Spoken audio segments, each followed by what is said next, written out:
Okay, there. Anyway, so it says these are the lively oracles of God. That's an important thing to remember. These are the actual words of God. With these words, the moderator, okay, that was the quote. With these words, the moderator of the Church of Scotland hands a Bible to the new monarch in Britain's coronation service. These words echo the King James Bible translation, who wrote in 1611, God's sacred word is that inestimable, I better find a different translation, treasure that excelleth all the riches of the earth. The assessment of the Bible is the motivating force behind the publication of the English Standard, the English Standard Version. But then it goes in and it's got translation legacy, and it tells where they're getting their translations from and what they're following in that. And then translation philosophy, the way that they're thinking as a committee or as a group, whoever's doing it, this is what we're trying to get done to. It doesn't tell you how they did each word and things like that, but there's a philosophy that's in there. If all of you look in your different Bibles, you should have a preface in there. I looked in the ESV and in the New American Standard Version. It should be right after. There's probably a foreword and then a preface and whatever it has. Now, before we go to the next one, Rick looked up woes in the Bible. Why don't you do your microphone too? Yeah. He went at it from a little different angle than I did. In the Bible, woe is used 31 times in 33 verses. And Jesus said it 8 times. You have to remember the things that were said are directed at the altar. So it's really swearing to God, or swearing at God. And the way Jesus said it, what we call righteous anger. Yeah. But other than that. Yeah. Yeah. Anyway, so what did you say? 148 times? 41 times. 41 times. Okay, 41 times. So he actually looked up, like where else it's been, where else it's been used. Yeah. So it's not, again, it's not like it's something that's just pulled out of nowhere like that. It's a common thing so that when the people hear it, they know what's being directed at them. It's like I said last week, it's like abomination. Who knows what abomination means other than I know I don't want God calling me an abomination, if we do it there. The other thing was the eagle versus the angel. It said, I saw an angel fly over, and then some translations say, I saw an eagle fly over. And before I could get home and look it up, Ray sent me an article about it. This is good stuff. Anytime any of you guys get sparked with interest to look up something, I've done my job. That's your job to. But he sent an article from Craig Blomberg, who's New Testament professor at Denver Seminary. One of my favorite guys. In fact, two of my favorite guys, him and Doug Groothuis, both are professors at Denver Seminary, which is in Denver. But anyway, he was talking about what the King James had to work with at the time that they worked with. They had a limited number of manuscripts, and they didn't have a whole bunch of different lexicons and all that explaining the language and this and that. And he complimented me. He goes, I can't believe they did as good of a job as they did. However, they got it wrong. And that's why the older versions that use the same set of manuscripts that the King James did still translated it angel when the word is actually for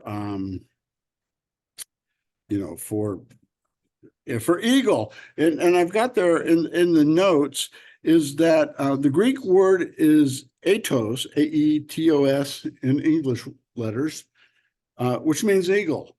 I looked it up in the lexicon, and and it means eagle. And then I've got there that it's also used in Luke 17 for vulture. It's like a bird of prey. I saw an angel. Remember, this is right before the whoa, whoa, whoa. So somebody's going to be there to pick the skin off your bones after you've been woed. So the Greek, I've got in your notes there, the Greek word for angels is angelos. So you can see, so somehow in the manuscripts that the King James was working off of, somehow they had a word in there that seemed like, now you got to understand Greek. And I think I showed you a picture of this once years ago. If you ever look at the original manuscripts of Greek, first of all, they have all those funny letters. And it's the same, I think, with the Hebrew. And there's no spaces, there's no vowels, and there's no spaces between the words.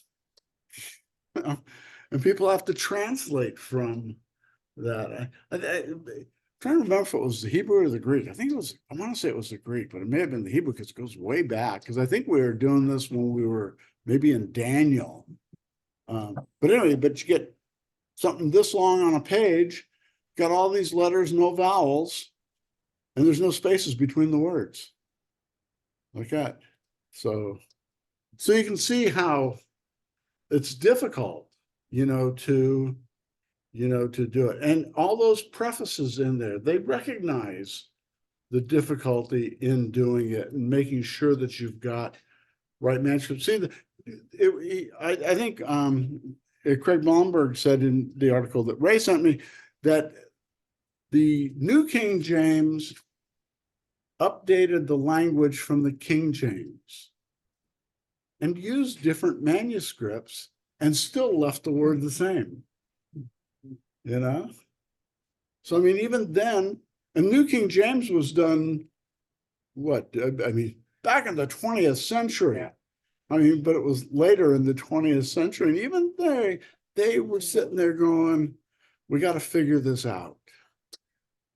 So that's why it's good to read multiple versions, or to look at the footnotes, in a good study Bible, not the footnote commentaries like you see at the bottom, like I can see from here on Carl's Bible, but like if they have center columns, and they'll have translator notes, and it'll say, this word also has been used as, and then they do the various different lexicons that it comes from. So it's very, very difficult.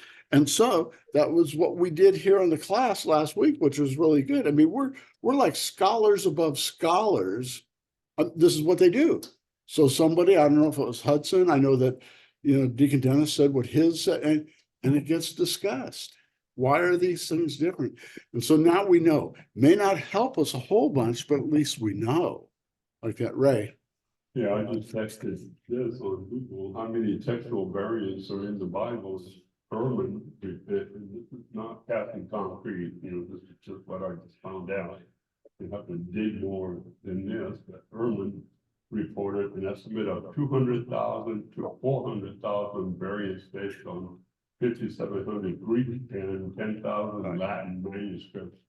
Various other ancient translations and quotations by the church fathers. Right. So what he's saying is that Bart Ehrman, who's probably today the largest Bible critic, he's usually trying to poke holes in it, but the guy's a genius. Guy used to be a Christian. The guy, Bruce Metzger, was way back in the 20th century, was the greatest Bible critic there was. As far as figuring out where things are in error and explaining, he was definitely a Christian. Bart Ehrman was his assistant during his 4th edition of printing it. So the guy knows his business. And what he says isn't true. So he says there's 400,000 variants in your Bible, or at least in the Greek Bible. That there's 400,000 variants. How many verses or how many words are in the Bible? There's more variants than there are words in the Bible. But then you get someone like Daniel Wallace, who does the same thing, but he's at Dallas Theological Seminary, and they debate together. And he recognizes, he goes, well, yeah, he goes, because it's manuscripts. And so if an error gets transferred over, so if in one, I'll give you an example. So if it says Jesus Christ, and some scribe reverses it and says Christ Jesus, okay? That's a variant. And if it gets copied into 5,000 manuscripts, then you've got a variant. If somebody leaves out an and, or, they're like, they're like small things. And none of them that they come up with actually impact any doctrine that's in the Bible, like that. But see, even on Bart Ehrman's case, if his editor made an error with a word in his book, this guy writes books, makes an error, misspells a word. Some of them are misspellings, but he misspells a word and they print up 1 million copies. How many variants are there? You would say in Bart Ehrman's book, he's got 1 million variants. So that's where that comes from. But they like to shock Christians, because what they want to do is they want to get Christians to stop believing in their Bible, henceforth stop believing in Jesus Christ, henceforth stop believing in God. And that's what their goal is. Now, like I say, they can be the most honest people as far as their work goes, but they're using it for a certain purpose. So whenever anybody throws out Bart Ehrman at me, I throw out Daniel Wallace and say, well, here, listen to a couple of his videos, because he answers all of those questions. All that from the whoa. Who said, did somebody online say something? Who did? Oh, you said something? Oh, Denny, okay. Well, I hear it come out there, but I'm not paying attention if it's online or, yeah. Accept that all scripture is an inspired word of God. Right. So In the original, what they call the autographs, in the originals that were written, they're inspired by God. Okay. What happens to them afterwards? You've got, what was that one we were talking about a year or two ago, the Green Bible, or the queer Bible, or Yeah, Green Bible, environmental. Yeah, so they got like a Green Bible, and what they do is they interpret and translate everything relating to environmental stuff.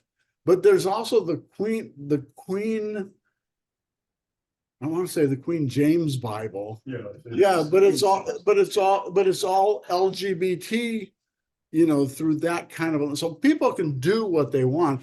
That's why you got to be careful what you're using. So there are certain, and a lot of them, translations that we can. Remember, translations are just translations. They're translating the words or the thoughts. They're not interpretations. See, when people complain and they say, well, these Christians, they have all these Bibles with they'll even say, with all these translations. But what they mean is all these interpretations. No, you don't have all these interpretations. You have translations, because it gets, just be like translating into French or Spanish or German, whatever it is, they get translated.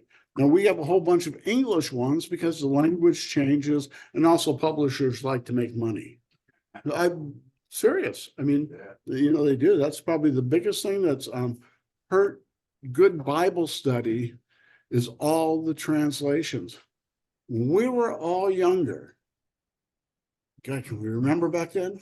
When we were all younger, we used to memorize Bible passages, because we all memorized the same Bible passages in the same version. And chances are it was either the King James or the Revised Standard Version. But we all memorized them in the same. Now there's so many, somebody will have a contemporary English version, the CEV, or like Dennis, what do you have? The New Living Translation. Yeah, like that. and so now it becomes, God, I remember my verses from the King James. And now I'd say we don't even bother to memorize scripture anymore. I mean, it's hard. I mean, it's not good. Let's put it that way. That doesn't mean that you can't have a bunch of different translations or whatever. So anyway, so verse 12, or was it 13? Where did 8 end? Yeah, in verse 13, he says, well, in 12 and 13, 12, he said, I just want to roll into chapter 9 with this. The fourth angel blew his trumpet, and a third of the sun was struck, and a third of the moon, and a third of the stars, so that a third of their light might be darkened, and a third of the day might be kept from shining, and likewise a third of the night. Then I looked and I heard, and this is what we stopped with last week, an eagle crying with a loud voice as it flew directly overhead. Woe, woe, woe to those who dwell on the earth, and the blast of the other trumpets that the three angels were about to blow. And so that's where we were. So Gene, I have a question. yeah, Denny. You know, Martin Luther translated, Do the microphone a little bit away from your mouth. Okay.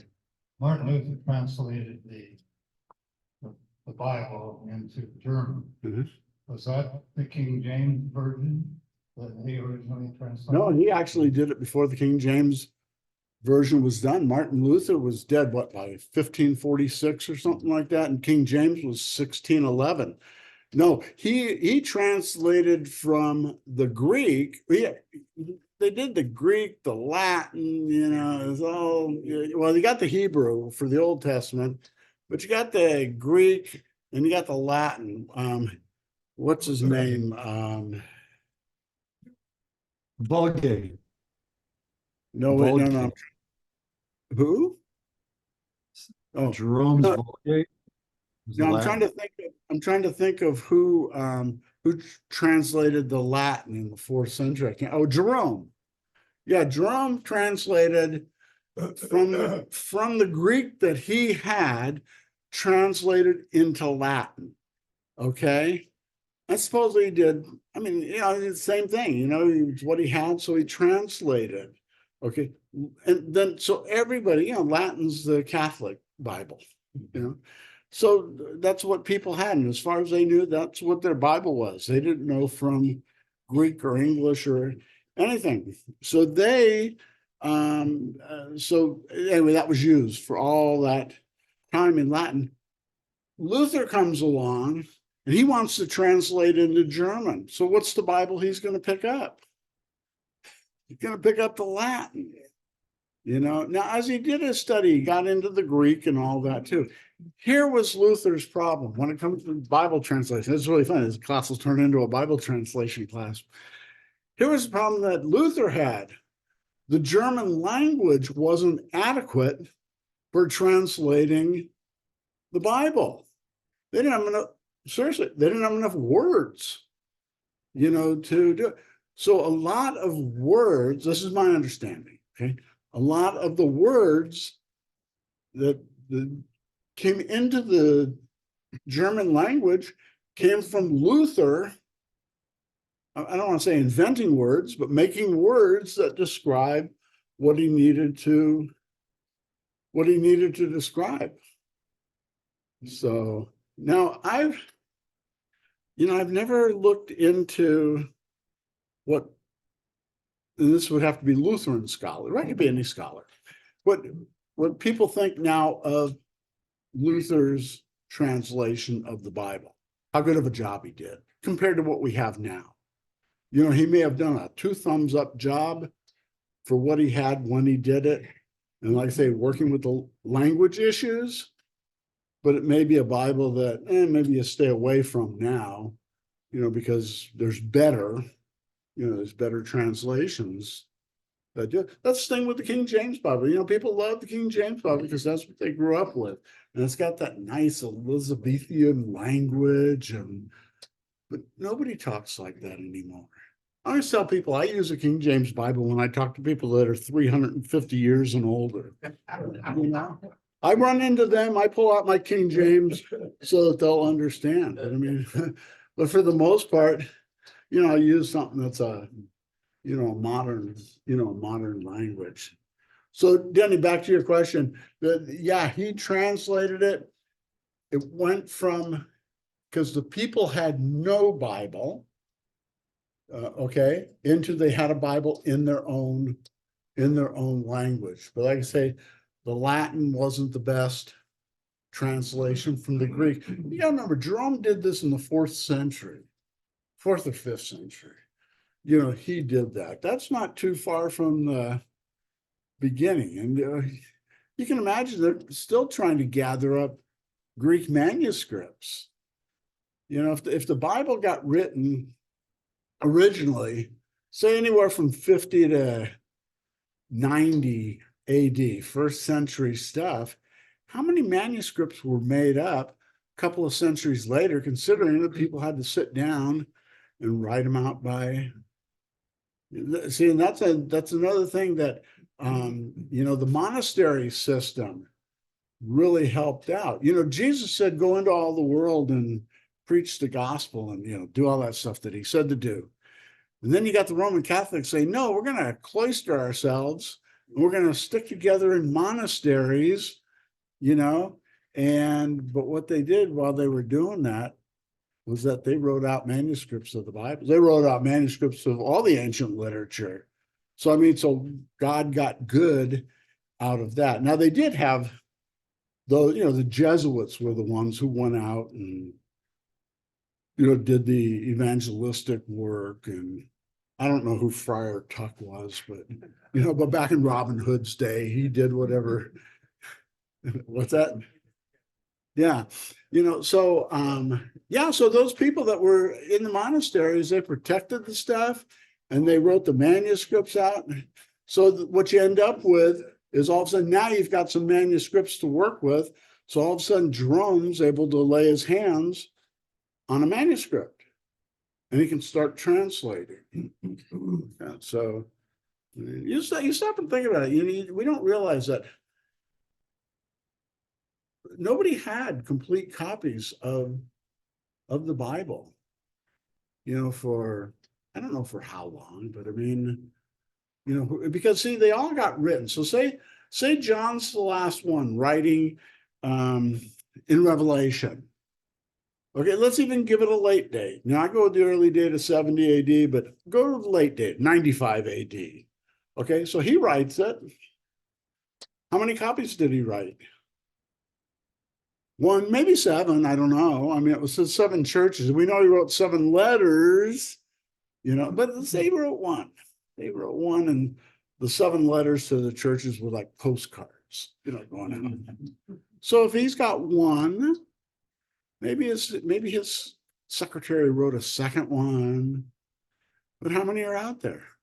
So they're passing it around. We know that they passed it around because him and Paul both said, read my church in Colossae, or, did you see my letter from these places?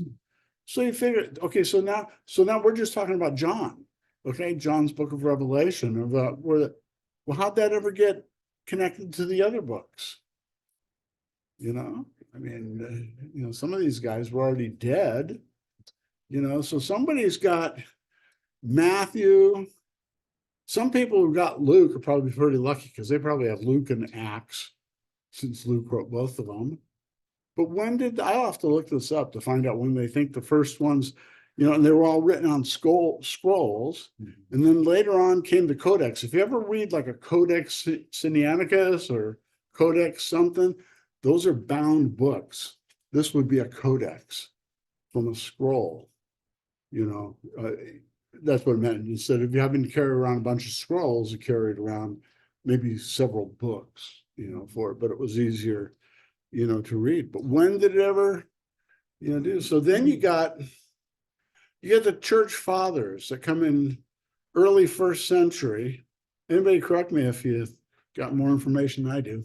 But anyway, in the early first century, what was his name? Melito, what was his name? Melito, the guy from Sardis, the bishop of Sardis that I read a quote from a couple of weeks ago. Anyway, but so he was bishop of Sardis. He lived from 80 to 150. So he's talking about some of the stuff, but I doubt he had a Bible. You get guys right after him, they start writing about listing, and they're listing some of the books out of the Bible. And I think, well, I'm going from memory on this. I think it was Athanasius in the 300s, be like 4th century. He's the first one that lists the books, all the books in the New Testament. Like that. Whether he's the first to have had them all or access to them all, because other people may have had them and had access to them, just didn't write about them. I mean, I've got them all. I've never written about it. I've never sent anybody a list. But anyway, so you've got that. So now when you get to 4th, 5th century, you get to a Jerome, he's translating it. And, and we always talk about Luther starting the Protestant Reformation, when in actuality, there's guys ahead of him. John Huss is 100 years before Luther, and he got burned at the stake for doing the same thing that Luther was trying to do. John Wycliffe, same way in England, I think in the 1300s, he wrote the first English Bible, the first Bible in the Wycliffe Bible. It's the name of a big translators group, translates Bibles all over the world in Africa and different languages, and called the Wycliffe Bible Society. He was in the 1300s. He got burned at the stake for translating the Bible in English, trying to get get the Bible into the people's, into the people's language. Luther comes along, he's a Johnny-come-lately, and he gets all the glory.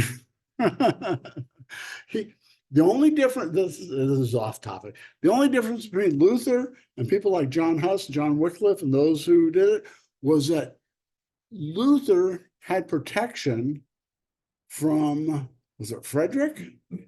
Yeah, the emperor. Yeah, he had protection. He hid him out in the castle so that they didn't kill him. Otherwise, they would have taken him, they would have burned him at the stake, and he would have been gone, and I don't know, somebody else would have done it. Printing press, pretty soon things became more.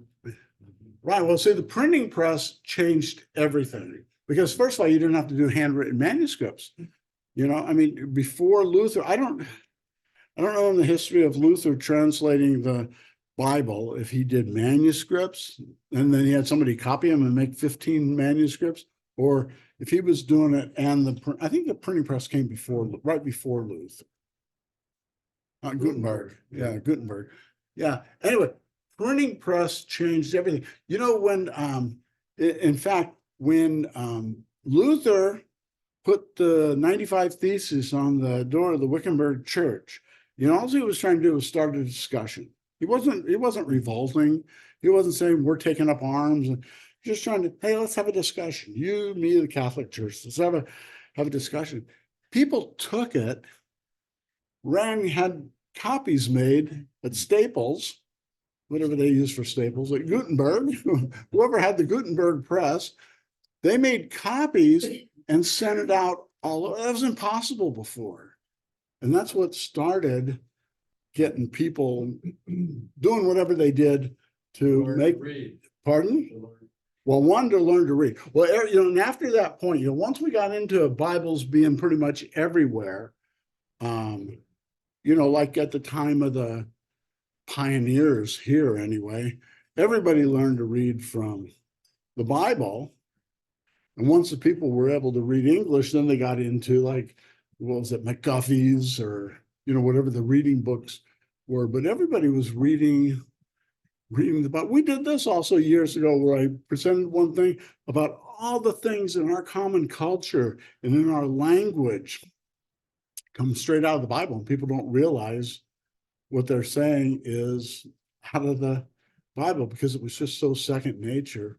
It was funny that I was raised Catholic, and some of the traditions still hold true, was the fact that because the Mass was being held in Latin, that people didn't understand it. Yeah. There are English speaking people.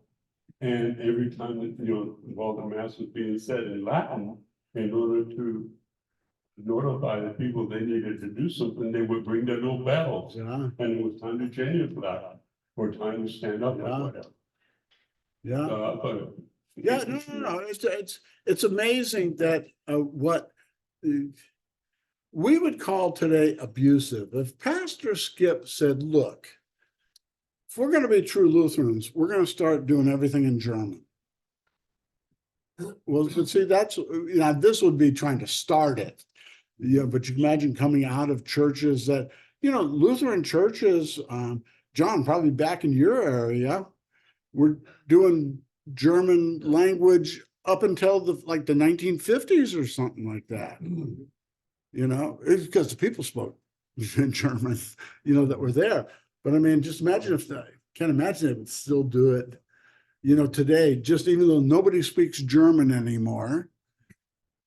But they do it because that was the tradition and that was the godly way to do it. So everybody sits in church, has no idea. They trust I'm going to do Larry first, but they're going to trust the pastor that whatever he's saying in German, he wouldn't lie to us. And really it's for God's ears, not ours. That's what the Roman Catholics were doing. Larry. I would know German if it wasn't for the Second World War. You wouldn't have known? I would know if it wasn't for that, Oh. because that's when my ancestors quit using it Yeah. for the war. And it Yeah. was across the whole country. Right. That was just the thing to do. Yeah. Yeah, no, but like I say, and there are Catholic churches that still do the Latin Mass, that group that Mel Gibson, especially his dad, but that they're a part of. I don't know what they're called, but they're old school Latin Mass, Roman Catholics. Denny. We had a Pastor Smith talk to our congregation at home. He's with the Bible translators, that group, so they're still being translated all over the world. They go into countries. You gotta figure what these modern day translators do. They have to go into a country and learn the language. Okay. I mean, that's what you got to do. How long does it take you to learn a language? When I was a kid, pardon? Depends on the need. Well, but I'm saying, when I was a kid, we lived in France for 3 years. Now I was like 11 years old when we got there, and I learned to speak fluent French within a year. I went to a French school. They didn't have an American school in town or anything. I went to a French school and sat there like, but I learned within a year. But I was young and I was embedded in the language. So they got to go learn the language. Then they've got to learn the culture behind the language. What if you're in a country that's never seen a sheep before? What do? You are my sheep. You're what? I mean, I don't care what language you put it in, but if you're trying to tell them that they're Jesus' sheep, they have no idea. They have no idea. So then they would have to say, well, you're my pig. I mean, I'm throwing that out, but I mean, they would have to come up with something that the people could understand when they translate. Then once they get into it, then maybe they can explain some of the, theology and doctrine and the nitty gritty parts, but to get it going, Dave. Back when my mother told me that when she was come from a German speaking family, through Lutheran, but she took catechism. She had to take it in German and English. Yeah. Before she could. Yeah. I thought that was amazing.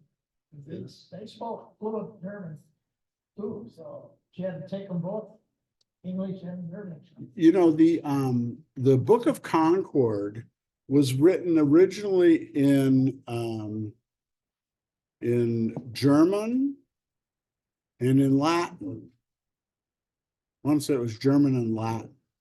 Okay, because what they did was they did it, but then they said we better have one for the common people, and they did it the other way. But if you I think it's the Triglotta version of the Book of Concord. It's got 3 languages: English, German, Latin. Same thing. Oh, I know what it was. The the German and the Latin in the Book of Concord aren't the same. They did a whole, it wasn't like they did it and then they translated it into the other language. They represented it in the different language without checking on the other one. Those guys were pretty smart back then. They were smarter than we are. Well, I'll tell you what. There you go, translation 101. Hey, I'll tell you something.